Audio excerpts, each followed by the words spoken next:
All right. All right. Looks like we have Facebook online, Instagram online. Still sending data to YouTube. Merit 9763 from Instagram. Welcome, welcome. Baby George Outdoors, Outdoorsman, Western Contours. How we doing, everybody? So, Michael Hamilton from YouTube. Finally, Terry Johnston from Facebook. Welcome. Lars, welcome. Braggin Board, Andy Dansero. What's up, brother? Chris Siemens. Hope you're feeling better. We are doing better. We had the first post-op visit with the doc today. Everything is progressing good. So Tiny T Photography, how you doing, brother?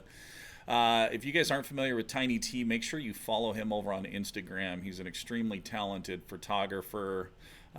He graciously, tags us on a lot of his photos, and so we use them on a lot of Wapiti Wednesdays.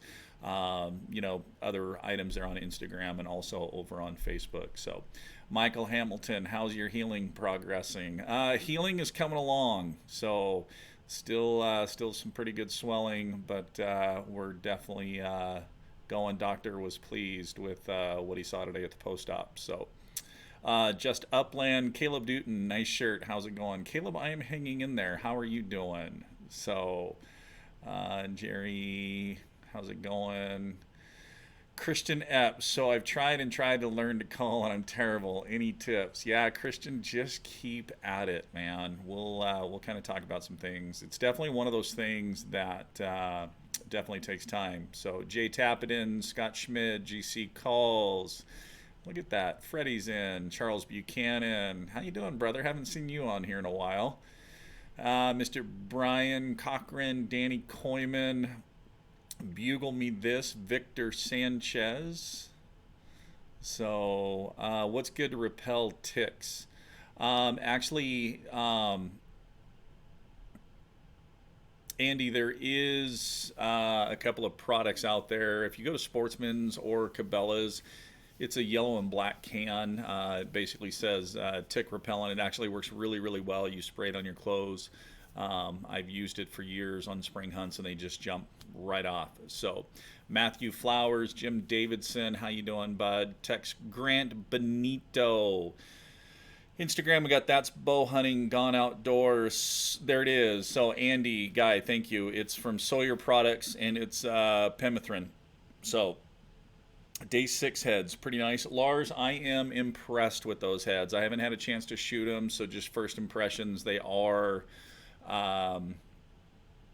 made really, really nice. I like how the bleeder blades are pushed forward on them. So definitely impressed so far. Looking forward to having those in the test next month at Archery Central or Archery Unlimited in Etna. Charles, been crazy buying our first home. So crazy busy with work and house. I hear ya. So pulled 9 off me so far. So, all right, guys, let's jump into it. So, hello, everybody. My name is Michael Batiste, and this is Wapiti Wednesday Q&A. If this is your first time joining us, welcome. We're glad you're here. The way Wapiti Wednesday normally works is we start with a topic, and we discuss that topic. And throughout the Wapiti Wednesday Q&A broadcast, it doesn't matter what platform you're on, whether it's Instagram, Facebook, or YouTube, you have the ability that you can put questions in during the chat. Tonight's topic, we're actually going to focus on your questions. So I kind of made a couple of posts today. We had, some pretty good responses. So we're going to start with those. I actually see some more questions kind of coming in. You doing a seminar in Alpine, Wyoming this summer for downwind archery. Merritt, not in Alpine. It's actually in Etna for Archery Unlimited. It is July 29th or July 19th and 20th. Friday night, the 19th, and then Saturday morning, the 20th. During Saturday, we will actually do some broadhead testing, kind of some pack dumps. Wayne Carlton is also going to be there. So if you guys are in that eastern Idaho, Wyoming area, make sure you get to Archery Unlimited in Etna, Wyoming, and it's going to be Wayne Carlton and myself teaming up on that. So, okay. So, also, if this is your first time or you guys are enjoying the content, make sure that you like, subscribe, or follow, and be sure to turn on notifications so that way you know every time we go live or upload a new video. So, all right, let's grab this question here real quick, and then we'll dive into the others that I have. So, hey, do you ever have something else that gets in your blood that pushes the elk hunting to the backyard? Do you ever have something else that gets in your blood that pushes the elk hunting to the backyard? Just upland. Not really sure what you're asking there. So, how are the frozen goods treating you, Freddie Swollen? So, all right. So here we go. Let's jump into some of these questions. So the first thing, last week I was talking about selecting out-of-state units, and I talked about going beyond the success statistics that you see and dive deeper for more information. And I had an individual reach out to me, and he said he was one of those individuals. He had picked a unit in New Mexico based solely off the success stats. Well, come to find out, there's hardly any public ground in this area at all. It's pretty much all private, and he was kind of mentioning that, he didn't even want to go out on the hunt. And we kind of had a little discussion. And so if that does happen, all hope is not lost. And what I told him to do is to reach out to the Fish and Game and the biologist in that area and ask them if they have landowners that are having problems with wild game being destructive on their property. If that is happening, that could be a good in on some of this private property. Now, it may result that you have to end up paying a trespass fee or this or that, or maybe not even. You might even get access to that private property. But I would say exhaust all resources that you have before you decide to, go out. There's still quite a bit of time between now and then before, the hunt starts. So use those resources, get on the phone with, those Fish and Game and the biologists, and you might actually find that some of those private property are actually part of an Access Yes program. So definitely take that next step. So just upland. Oh, like upland or waterfowl or possibly hound hunting. Something is different than big game. No, for me, no, nothing interferes with, elk hunting during September. That's my main focus. I did used to upland bird hunt quite a bit a few years back, but it was primarily in October, so it never really did interfere, with my archery hunting in September. Even on the small handful of rifle hunts that I've been on, the big game was the focus, because those waterfowl seasons typically go well into the winter. So I was okay with missing some of that time at the start of the bird season. So to you guys in Eastern Idaho and Wyoming, I got the name wrong on the seminar this summer. It is with Archery Unlimited. My bad, in Etna, Wyoming. So not a problem. Okay, so we're going to go to the Instagram questions first, and then we'll jump over to the Facebook questions. So first one comes in, and it is what to do when wolves are keeping the bulls silent. So first off, really what you have to do here is you have to rewire your brain. And what I mean by that is we're all so focused on thinking, oh, the bulls are quiet, they're silent, because we're not hearing those loud, high-pitched bugles. So if we're not hearing those loud bugles, in our mind, it's, oh, the elk are quiet, they're not responding. So it's rewiring your brain to listen for other cues. So remember that a response is not just a vocal response. It's not just a bugle. A bull can respond numerous different ways. So yes, he could bugle. He could just do some low note growls, some huffs, some raking, or just come to you. Those are all still responses. But what typically happens is when you're in an area that there are wolves actively there, the elk will generally go up over the top and into the next drainage, to get away from those. And they're not going to be local. So if you're running around with wolves and you're broadcasting loud bugles, you're actually kind of hurting yourself. So you're actually kind of ringing that dinner bell to keep those wolves hanging around, and the elk are basically just going to be into the next drainage or this or that. So, well, you have to get into more predator hunting. Oh, I do a ton of predator hunting during the winter, so nothing interferes with September and elk hunting. So now the other thing to remember with calling elk within wolf country, we did that episode a while back about, calling strategies for elk in wolf country. Remember, you have to focus on those lower audible type sounds. Those huffs and those grunts, and if you do bugle, you're not going to have a ton of volume on it. So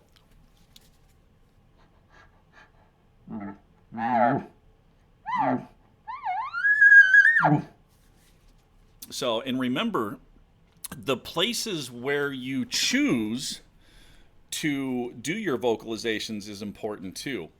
Because elk in wolf country are going to be in that thicker timber that is really knocking the sound down. It's not carrying.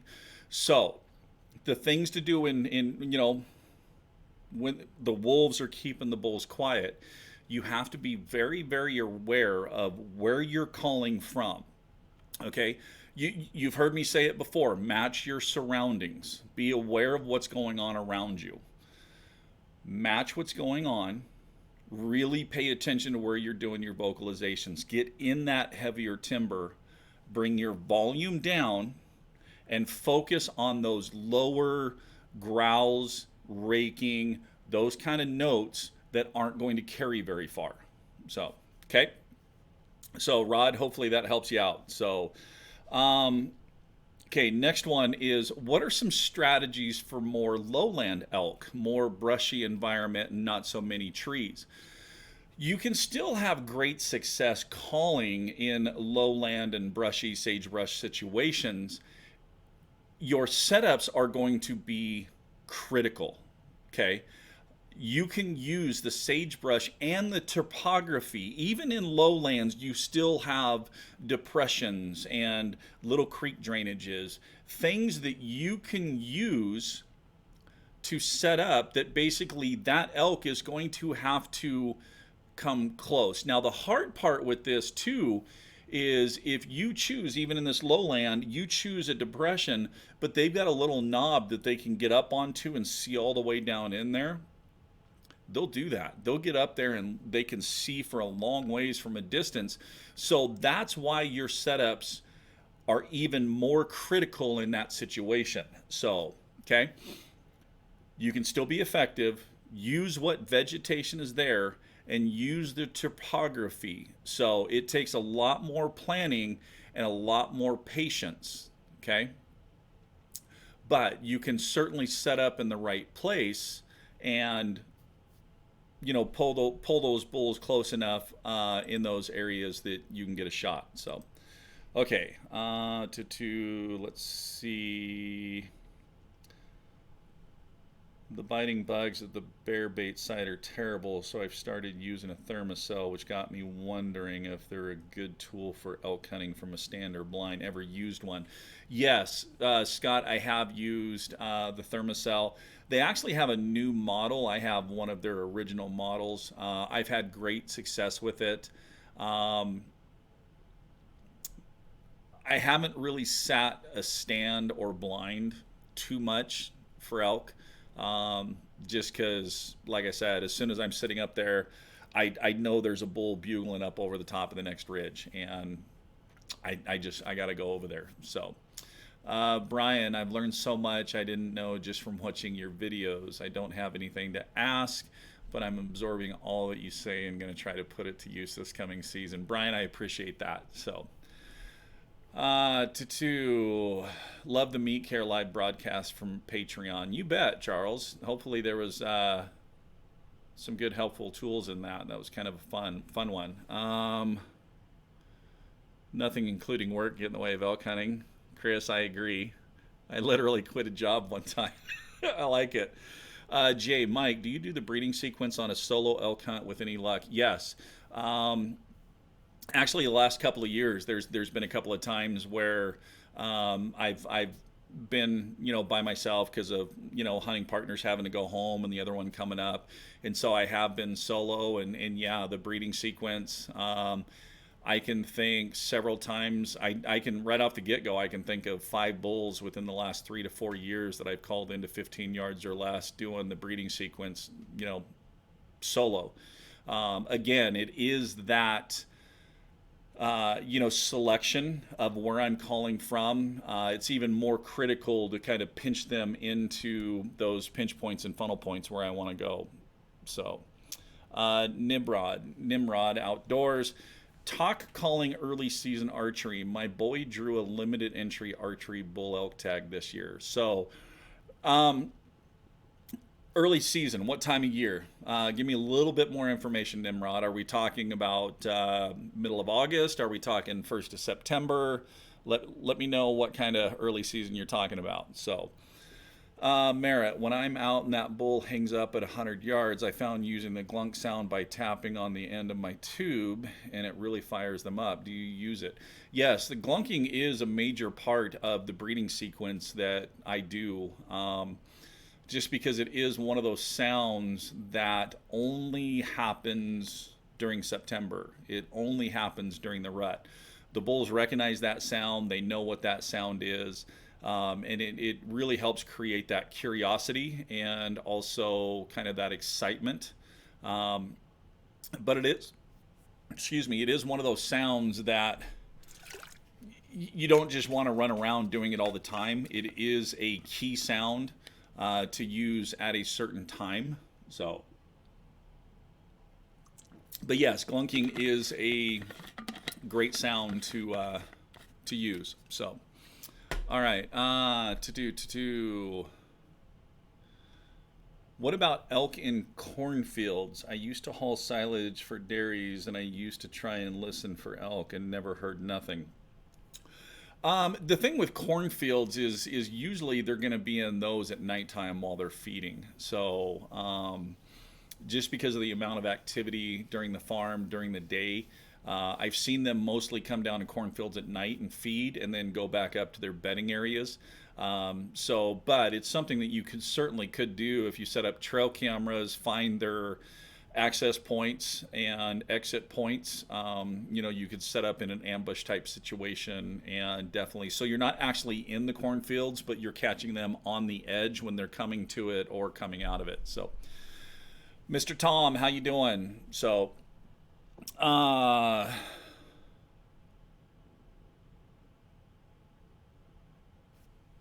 let's see. I thought I saw another one. Doesn't the wolf hunt go at the same time as the elk hunt in Idaho? Yes. Wolf season is open at the same time. Lars, I've got a southern British Columbia hunting trip this year. I can go September 10th through the 20th or the 22nd to October 2nd. What would be a better choice? God, because the autumn equinox is right in between those two.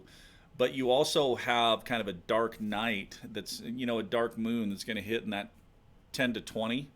I've kind of talked to my hunting partners. We're kind of focusing on that 10 to 20 time frame this year to be kind of our long hunt. So that's what we're focusing on, that time frame, Lars, that September 10th through the 20th. So, Danny Coyman, when is the Grunt Tube Challenge? Not sure yet. I have a lot of things I need to get up in the mountains and film, so and that's one of them. So I have actually 3 prototypes that I need to get filmed and have you guys listen and vote. So yeah, I'll try to get that done as soon as possible, Danny. So okay, so questions from Facebook for today. Is there ever a time, I know you're not a big fan of decoys, but is there a time when one could and should use one calling in a bull or using the breeding sequence? So I actually am a fan of decoys. And I have used them quite a bit in the past on one-on-one situations and two-on-one situations. So yeah, you could certainly add a decoy into your calling setup at any time. It's an effective tool because basically, I mean, that elk is going to get to that certain point where he thinks he should be able to, see that elk that's making the noise, and that decoy is a great tool. I will use decoys quite a bit in areas that are a little more open. So, but a majority of the hunting that I do is in heavy timber, and that's why I don't use a decoy a ton. But if I am out in a little more open area, for example, that lowland that we were talking about earlier, a decoy would be a great addition to use in that scenario there. So yes, definitely add decoys, and it doesn't matter if you're doing the breeding sequence or you're just focusing on the cow sequence that we've talked about. The decoy is a great addition to both of those. So I get it, Lars. My twin girls were born September 15th, so I understand that. So Sean King, what are some clues to whether a bull is going to want to fight or take his cows and leave? Basically, simply how his bugle, how he's responding to you.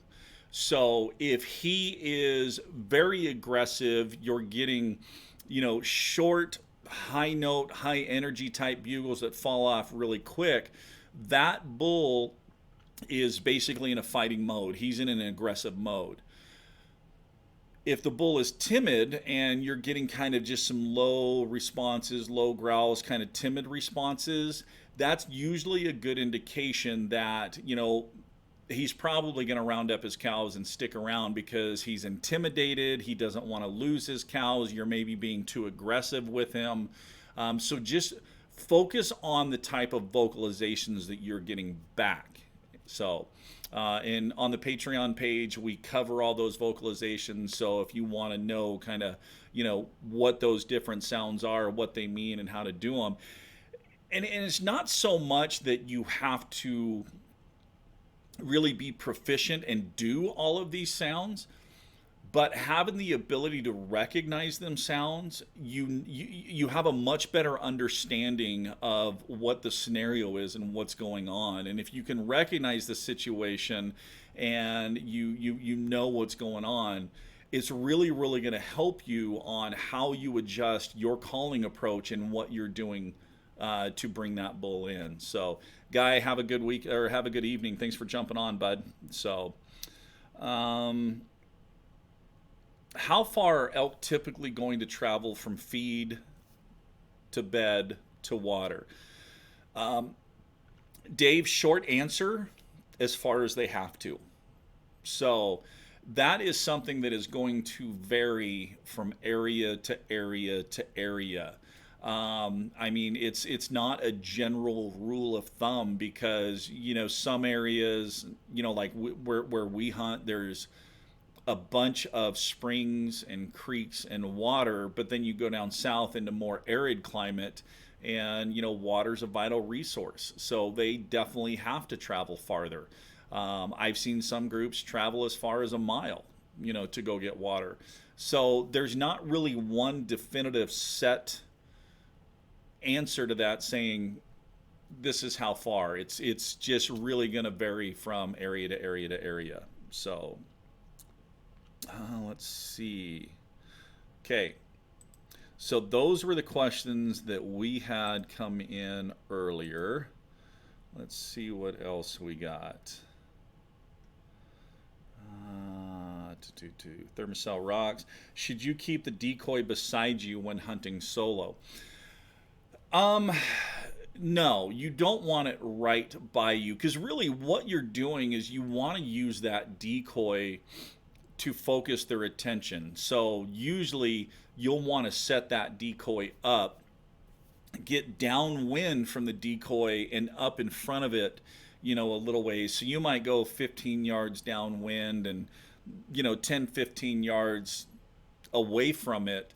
Because basically what you're doing is trying to, keep that bull's attention because you're not going to make any more sound. As soon as he comes up and locks in on that decoy, you're not going to make another sound. You're going to let that decoy work. But here's where the decoys get tricky. The decoy that I will typically use in this situation when solo hunting is just the rump from Montana Decoy. The reason is that bull is going to want to make eye contact with that cow. Well, if you have the full silhouette with eyes and ears and this and that thing is just frozen solid, there is absolutely no movement, that bull is going to stop and stare at that decoy for a little bit. And when he doesn't see a head move or even a flicker of an ear, something is not going to be right. And he's going to lock eyes with it and he's not going to see it blink. That's why I like the rump. The other thing that's nice about the rump is, that bull recognizes that, okay, that cow's head is on the other side. He may sit up there and bugle at her a few times, and where she doesn't even give him the time of the day, then boom, he's going to come right down and he's going to want to walk so that he can get to a position with her and get that eye contact. So with you being away from the decoy basically means he's going to walk right past your shooting lane to try to get that eye contact with that cow decoy. So the one I highly recommend for hunting solo, again, is the elk rump from Montana Decoy. So I've heard and read quite often that a caller should try to sound like multiple elk, but when I try, it seems like one elk making multiple sounds, which would be confusing to a bull in my thinking. You got to understand that they think or they hear differently than we do.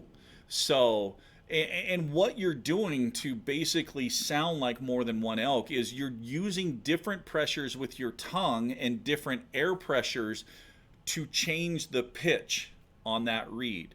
Now, if you're going to sound like multiple elk, you can sound like 2 or 3 different cows, but your bull sound is going to remain the same. So basically, you're painting a scenario of a bull with 1 or 2 cows right there.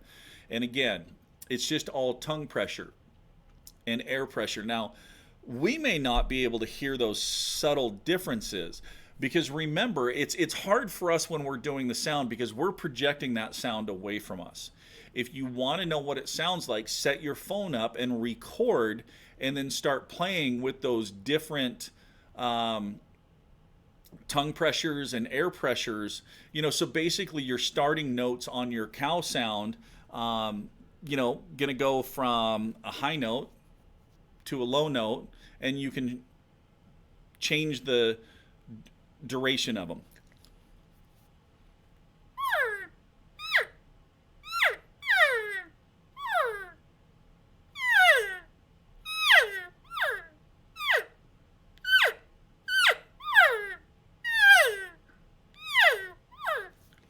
So even by changing the way, your mouth is sitting will change the tone just a little bit of how that call is coming out. So, Danny, twin girls. I have 2 sets of twins, 11-year-old girls and another set of boy girls. So yeah, I've got 16-year-old twin girls. So Matthew Flowers, what's the farthest solo pack out you have done? Only like 1.5 miles. So that's, kind of one of those things. We were packed back in on an ATV trail, 7-8 miles back in on camp, and then we would basically, hunt from there. So I only had to bring that elk about 1.5 miles off the face down to the trail, made a few trips, and then I just walked back to camp and got the four-wheeler to finish doing. But that's one thing when you're solo hunting is you really need to know your limits and really calculate all that's going to be involved to get an animal off, but also still keep yourself safe and avoid injury. So it's not really a time for a macho test. Your safety back there is the biggest thing. So so not that far, a mile and a half. So I'm looking at an area that's 4 miles in. I'm going solo. So okay, 4 miles in. Again, there's a lot of factors. You know, what's the weather? What's the temp? If it's early in the year with the temps being warmer and hotter, your window for getting that meat out is a lot smaller. But if it's later in the year when, you know, temps are lower and it's getting colder at night, you actually have more time to get that meat out. So later in the year when temps start dropping and it gets colder, that's where you can now go in a little bit farther. You can go a little bit deeper. You can stretch that distance a little bit because you have that additional time. So in fact, we just talked about that last week in the private Patreon members Q&A. Last week's Q&A with them was all about backcountry meat care, and that's some of the things we talked about was, you know, what temperature it needs to be at night.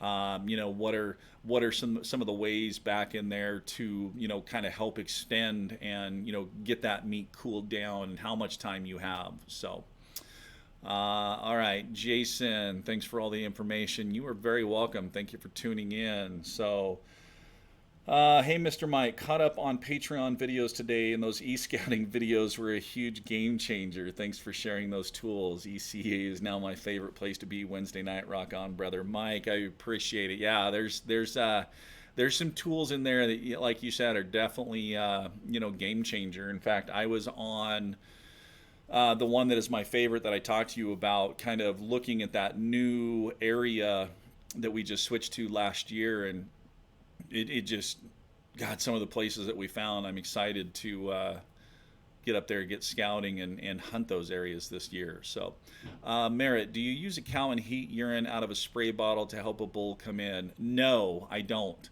And actually, you need to be careful because a lot of states are outlawing the cow and heat urine in the spray bottles. Cannot be liquid form. So definitely double check your state laws and make sure that they have not outlawed that, because a lot of states last year said no liquids, gels are okay, and it almost has to be a synthetic. So I used to use them, but I just had some problems where a bottle is leaked in the pack and just some things with it. And honestly, wind is big with me, and the way I'm always setting up, the wind's, you know, in my favor. So I mean, even spraying in the air is not going to help. Now, hot on the trail scents actually has a couple of elk sticks that look like deodorant sticks. I use those quite a bit. I will use the bull blend in areas where I'm finding a lot of rubs, and sometimes I'll use the cow and estrus on travel corridors. So it's you know, one of those things that you can just smear it onto the bark of a tree or a bush. The nice thing about those is they're not really overpowering like some of the liquids are, and it seems like the smell just lasts a little longer. So definitely go check out hot on the trail scents, and those are the ones that I really recommend. So how often should you call when you're trying to locate a bull, and do you only bugle? So again, this is not something that there is a definitive set that says you're going to locate here, then you're going to walk 600 yards, and you're going to, bugle again and walk 600 yards. It again, it depends on vegetation, on topography, and sometimes it's just a feeling you get. You're walking around, it's like, I need to throw a bugle out here. So, but typically, if I'm going from, if I tried to locate inside thicker timber, heavier timber, and I got to the edge of that timber where it opened up, that's usually a place I'm going to, try to locate again, because now that it opened up, that sound's going to carry a little farther. Same thing with working up ridge lines, or if I'm, working around a finger, if I called from this side of the finger, as soon as I work around that finger, I'm going to locate again, just because that sound's going to be able to reach different places. Do I just bugle only? No, there are some cow sounds, that I do, and we actually kind of discuss all of that over on the Patreon page, exactly what I do to locate. But basically, it's just a couple of specific cow sounds, and just to kind of warm up that diaphragm reed and see if there's anything close by. So, Westerner, I had a bull freak out with that cow facing ahead Montana decoy. No movement thick enough that I shouldn't have used one. 2 more steps and my buddy would have sent one. Now, the decoy with the head and the face can be a good decoy if it's right next to the collar. Just like the butt head from Native by Carlton, we use the butt head quite a bit because it has the 3D nose. And with the collar, I can have it on the stake, and I can just move my hand a little bit that then takes that 3D face and actually turns it. So it gives that movement. With the Montana or the 2-dimensional decoys, the pictures, you can actually reach up behind it and flick the ear. And so by you flicking the ear on the back, it gives the appearance that cow is flicking her ear to get a fly off.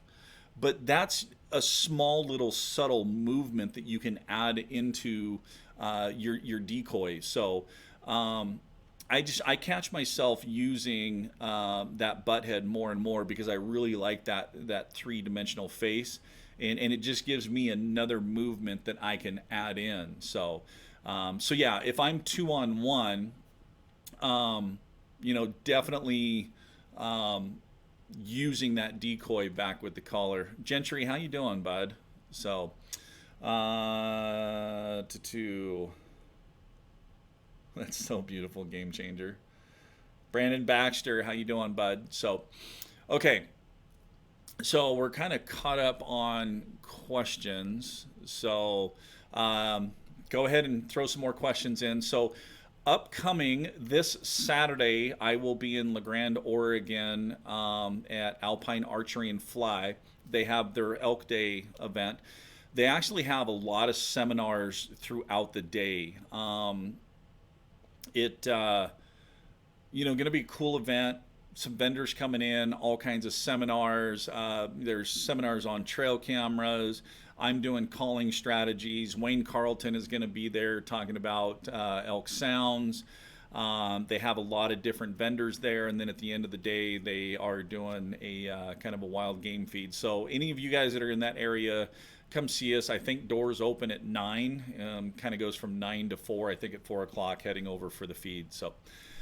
Nimrod, have you ever seen or used the Ultimate Predator decoy that hooks onto your bow? Yes, I actually have the Ultimate Predator. I have the cow and the turkey, and I actually have used those sometimes when I'm solo. I've only used them a couple of times. In fact, 2 years ago it worked great. I got into 3 bulls. In fact, this is where I was doing the breeding sequence, and had a bull come in, and just because of the brush couldn't get a shot, so I kind of let them roll around, and I pulled that decoy out real quick and threw it on the front of the bow, and then just kind of followed them, and I ended up getting within about 35-40 yards of a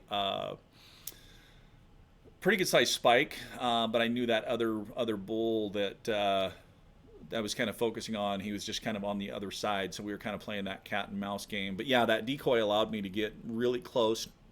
It is nice because it does kind of conceal you, and you can kind of tuck right in behind that.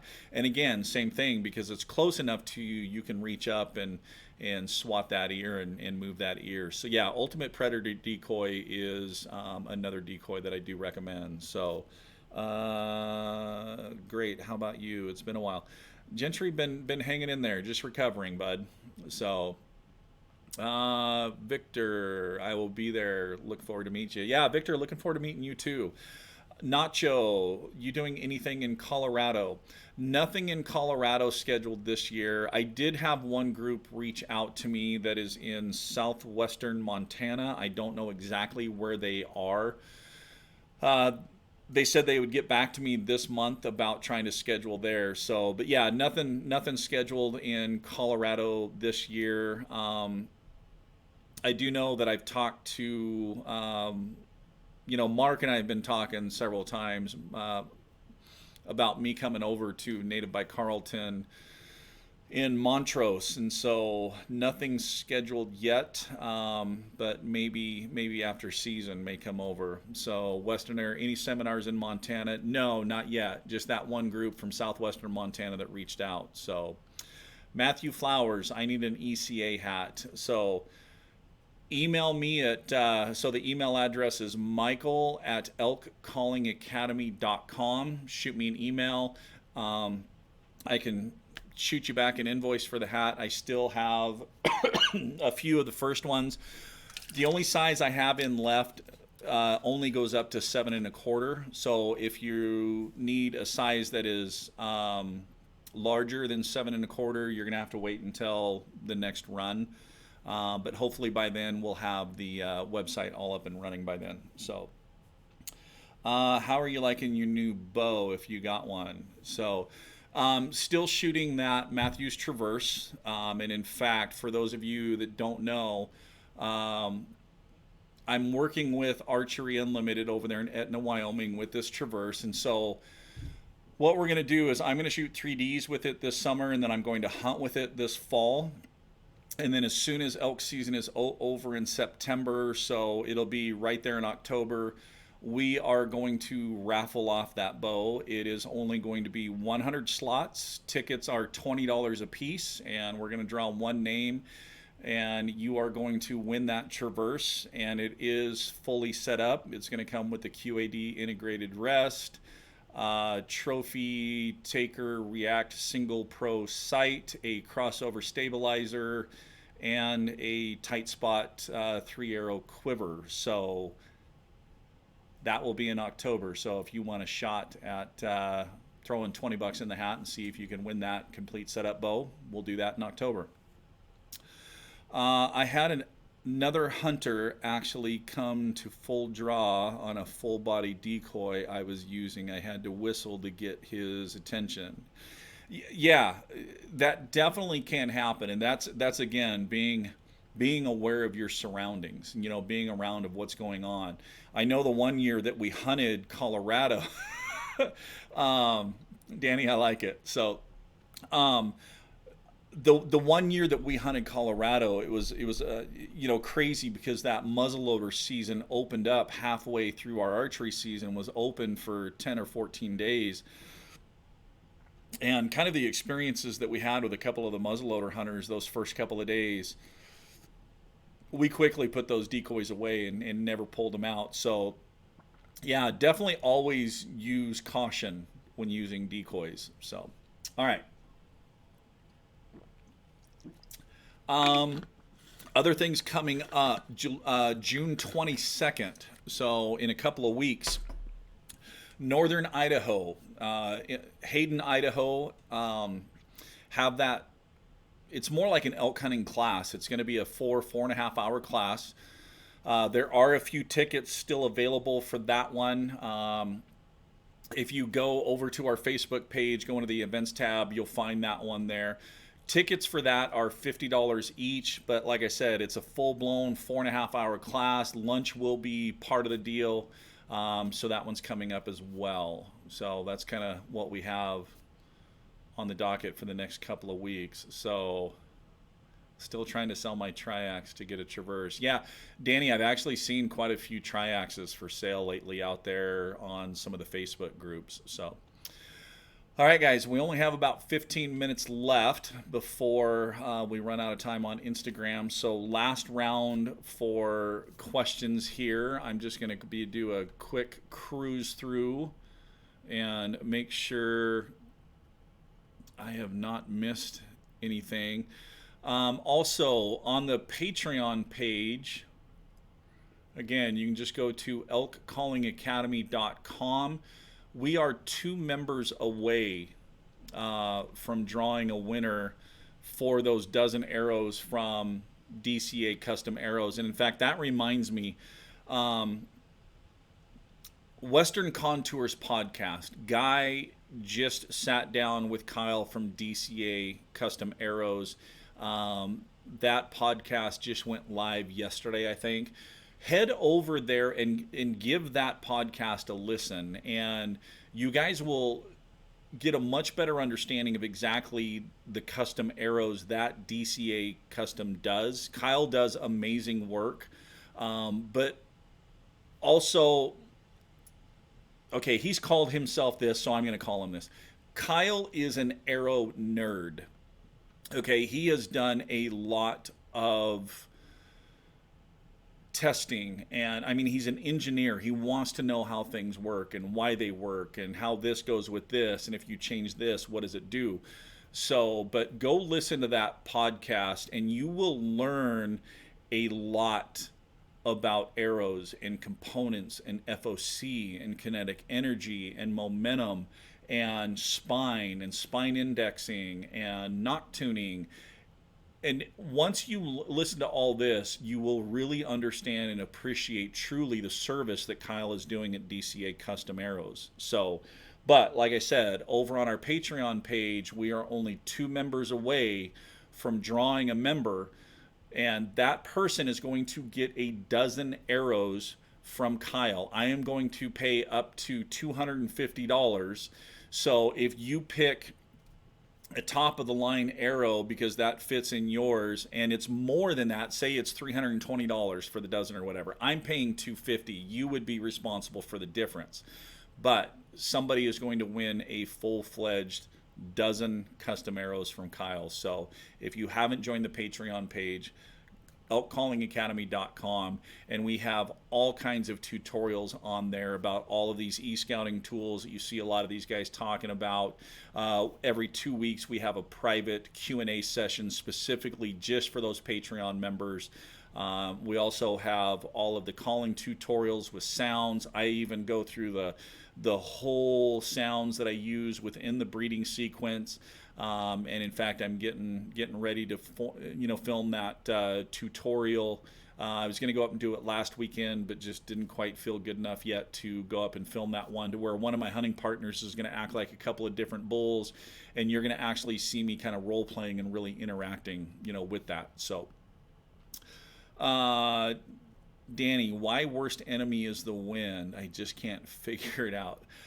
Wind is your worst enemy because, I mean, you can hide, you can break up your silhouette, you can do all of that. But the one thing about the wind is you will never, ever, ever be 100% scent free. So that's why the wind is so important. I don't care how much non-scent you wash yourself down with, wash your clothes with, spray everything down. You will never, ever be 100% scent free. That's why wind is your ally or your enemy, depending on how you choose to use the wind. So, in your younger days, did you ever use an Abe and Son bugle? No, I actually do have, one of Abe's tubes here, and some of his reeds. I actually first started with Primos diaphragms, and actually just used just basically a wiffle ball bat for a while, and then I became part of the Bugling Bull game call staff with Rocky Jacobson pretty early, and then switched over to all of the Bugling Bull game call stuff, which is now Rocky Mountain Hunting Calls. And so I switched to all those calls early on in my career, and just really started using those. The Abe and Sons, that Dominator tube, I actually use it now as a locator, but I don't use his mouthpiece. I actually use a mouthpiece off of a power bugle in it for night bugling, because it really hits that high pitch really, really well. So can't fool the nose, absolutely. So I have a 5-year plan going to Colorado with my dad on his 60th birthday. So you think a drop camp would be best for a guide hunt? I have hunted whitetail for years, but never elk, only videos. Yes, spike camps or drop camps, using a guide for drop camps can be really, really effective, because it gets you far enough back in the backcountry that eliminates a good majority of the other hunters out in that area. But the nice thing is, because of that drop camp, is you're riding horseback in, so you're really saving a lot of your energy, for the hunt once you're actually back into that area. And plus, it's also nice knowing too that once you get an animal or two down, that guide in the pack string is going to be bringing that weight out. So, yeah, definitely a good option to use. And plus, if you have never ever ridden horseback through the mountains during September with elk rutting, it is one of the most incredible experiences that you will ever have. I mean, I remember growing up and taking a few horseback trips, with my grandfather to go in and set up their rifle hunt or rifle camp. And it's during the middle of the rut, and riding horses and hearing bulls bugle. It's awesome. So, Scott, how cool would it be to join Patreon and immediately win a set of arrows? It certainly can happen. I mean, basically, you're going to have a 1 in 75 chance of winning that. So, Nacho Libre, just join Patreon page. How do the private Q&As work? So every other Thursday, so not tomorrow, but next week will be the next private Q&As. And typically what I do, about 15 to 20 minutes, and we do them at the same time, is this. It's 7:30 on Thursdays, but about 7:15, I typically drop a link on the post page right there. And as soon as I hit go live, then it only broadcasts to that page right there, and you can access and watch that either from a computer or from your phone. If you're brand new to it, if you access it on the computer, on the left hand side you're going to see some tags. It's going to say like brand partners, Q&A, instructional videos. Any of those that you click, so like if you click on instructional videos, it's going to take you to a page that has all of the instructional videos. Now, if you're accessing it from your phone, at the bottom of the post, you'll see that tag, that same tag. It'll say, like I said, so say you see instructional video or Patreon Q&A. If you click on, especially like the Patreon Q&A, if you click on that, it will pull up all the previous Q&A sessions that we had all right there in that same. So we've kind of bunched all those to make navigating a little bit easier. And also part of the Patreon page with that brand partner deal, make sure you click on that, because we do have discounts for all of you guys with all of our partners. So Joshua Martinez, I wish I had access to horses. Horses are a great tool, but they can also be a pain. And what I mean is you always have that stock. You always have to go back to camp. So if you're on the mountainside and you're in the middle of elk, you can't just stay on the mountainside with them. You have to go back to camp, because you have those horses that you have to feed and water and that you have to take care of. That's kind of the nice advantage of doing a drop camp with guides, because they're going to take you in and drop you, and then they're going to bring all that stock out so that you don't have to do that, so that you can focus on your hunts. So yeah, actually, Pack 'em Out Apparel just said you can rent llamas in Colorado. Pack llamas and pack goats are becoming extremely popular as well. I've got a couple of buddies that have a couple of strings of goats, and I mean, those goats, you don't have to do anything with them because they'll eat anything. And cool thing is they will actually follow you around while you hunt, and they are so keen that they will also clue in and let you know when there's other animals around. So, but yeah, llamas are another good viable option too. But again, anytime you rent something like that, remember you have that responsibility and that liability to take care of that stock and ensure that you are bringing them out in a good, safe condition. So, all right, guys. Couple of minutes left, so last round for questions. If you have any other questions, make sure you get them in. Llamas and horses are a wreck when they meet on the trail. Yes, actually packed strings, sometimes just horses, one group going heading up the trail, one group coming down the trail. You can meet in some precarious places that could be interesting, and I know I've had a couple of rodeos a time or two on the mountainside. They're great to have when they're in the mindset that they want to be helpful, but yeah, if they kind of get that stubborn streak in them, mountainsides are not a fun place to have to deal with that. So, all right, guys, not seeing any questions pop in. So, oh, here we go. Robert, how's it going? Are you going to make it to the next Northwest Mountain Challenge? I'm doing good, bud.